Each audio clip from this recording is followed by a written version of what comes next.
Good morning students. आज हम नया टॉपिक स्टार्ट करने जा रहे हैं, फाइबर टू फैब्रिक, जो आपके साइंस का थर्ड चैप्टर है। इसमें हम समझेंगे कि कपड़ा बना कैसे था, फाइबर्स हमें कहाँ किन किन सोर्सेज से मिलते हैं, जिसमें हम नेक्स्ट स्लाइड्स में जानेंगे कि ये फाइबर्स को हम कैसे सॉर्टिंग करते हैं ताकि हमें डिफरेंट काइंड्स के क्लोथ्स या डिफरेंट काइंड के मटेरियल्स मिलें। तो let's move to the next slides. अब हम देखेंगे फाइबर्स होते क्या है। Fibres are very thin thread like strands from which fabrics और क्लॉथ इज मेड।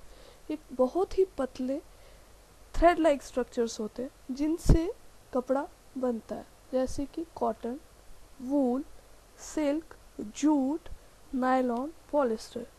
अब ये जो फाइबर्स हैं इनको किया क्या जाता है, इनकी स्पिनिंग होती है ताकि हम इन्हें यार्न में कन्वर्ट कर सकें। यार्न से इनकी वूनिंग हो जाती है जिससे ये फिर फैब्रिक में कन्वर्ट होते हैं।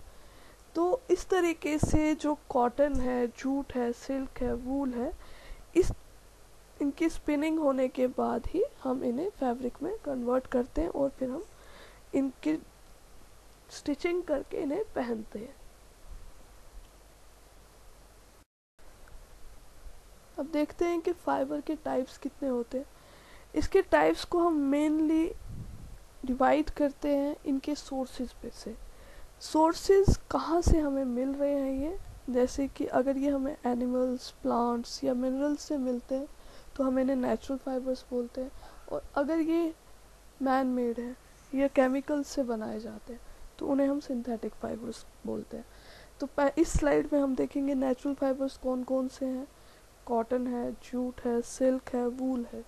अब कॉटन, जूट, सिल्क ये सब तो हमें प्लांट्स से मिलते हैं, लेकिन वूल जो है मोस्टली एनिमल्स से मिलता है, जैसे शीप। अब नेचुरल फाइबर्स जो हैं इनकी प्रोडक्टिविटी मोस्टली जो उस एरिया की क्लाइमेटिक कंडीशन है उस पर भी डिपेंड करती है। ये कुछ पर्टिकुलर एरियाज में ही लगाए जाते हैं। कंटिन्यू करते हैं टाइप्स ऑफ फाइबर के साथ। पहले हम नेचुरल फाइबर्स की बात कर चुके हैं, जैसे कॉटन, वूल, जूट एक्सेट्रा। अब बात करते हैं सिंथेटिक फाइबर्स की। सिंथेटिक फाइबर्स वो फाइबर्स होते हैं जो कुछ केमिकल सब्सटेंसेस की मदद से इंडस्ट्रीज में बनाए जाते हैं, जैसे कि नायलॉन, पॉलिस्टर, पॉलीएक्राइलिक। इनका दूसरा नाम आर्टिफिशियल फाइबर भी है और मैन्युफैक्चर्ड फाइबर भी है, क्योंकि ये मैन मेड है, ये नेचुरली प्रेजेंट नहीं होते हैं एनवायरनमेंट में। अब इनका इस्तेमाल डेली यूज़ में होता है। देखिए, आपने देखा होगा घरों में रस्सी होती है, वो नायलॉन की होती है। कारपेट्स बनाए जाते हैं या फिर बैग्स भी बनाए जाते हैं। तो इस तरीके से डिफरेंट वेज होते हैं इनको यूज़ करने के। अब देखते हैं इन डेप्थ की कॉटन फाइबर और जूट फाइबर में डिफरेंस क्या है और इनके सोर्सेज क्या है। अगर सिमिलैरिटी देखी जाए तो दोनों ही प्लांट्स से ही मिलते हैं। कॉटन फाइबर जो है ये सॉफ्ट फ्लफी होता है, नेचुरल फाइबर है जो मोस्टली बॉल्स के रूप में मिलता है। इसका होता क्या है कि कॉटन प्लांट के सीड्स के अराउंड बॉल्स बन जाती है जो बाद में बर्स्ट अप होती हैं, ओपन होती हैं, और इन बॉल्स को पिक किया जाता है हाथों से और फिर इनकी सेपरेशन होती है। जो हम सीड्स से कॉटन को सेपरेट करते हैं, इस प्रोसेस को गिनिंग ऑफ कॉटन बोला जाता है। और इंडिया में कॉटन मेनली पंजाब, हरियाणा, राजस्थान, उत्तर प्रदेश, मध्य प्रदेश, गुजरात, महाराष्ट्र और कुछ पार्ट्स आंध्र प्रदेश और कर्नाटका में पाया जाता है। सेकेंडली, अगर हम जूट की बात करें तो जूट फाइबर जो है ये स्टेम से मिलता है। जो जूट फाइबर है ये जूट प्लांट के स्टेम पार्ट से बनता है। इसमें क्या होता है कि स्टेम पार्ट को हम अलग कर देते हैं, उसको कुछ दिनों के लिए पानी में रखा जाता है। जब वो रोटन अप हो जाता है तो इन्हीं फाइबर्स को सेपरेट किया जाता है विद हेल्प ऑफ हैंड्स।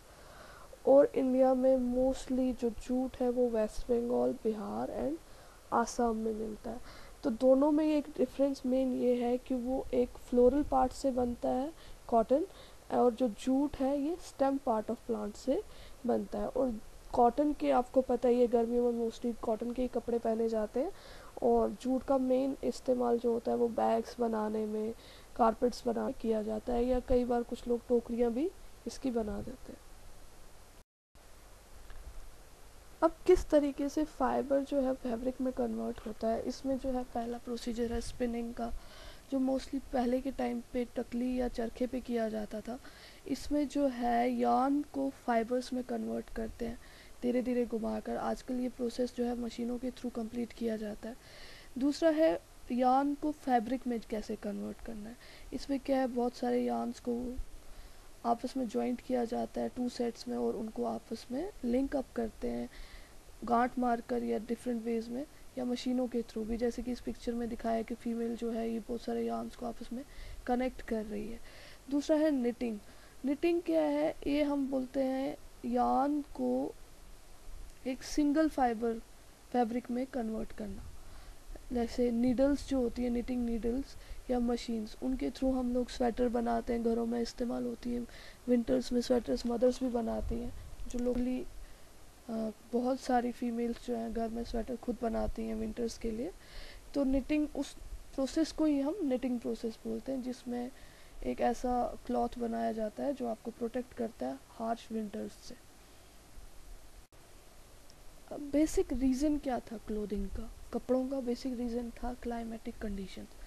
बहुत हज़ारों साल पहले जो क्लाइमेटिक कंडीशंस थी, तो इंसान ने खुद को प्रोटेक्ट करने के लिए डिफरेंट वेज चुने। जैसे कि पहले शुरू में वो प्लांट पार्ट्स से ही, डिफरेंट काइंड्स ऑफ लीव्स से ही खुद की बॉडी को प्रोटेक्ट करते थे, क्योंकि कई बार सर्दी बहुत ज़्यादा हो जाती थी या कुछ इलाकों में गर्मी बहुत होती थी।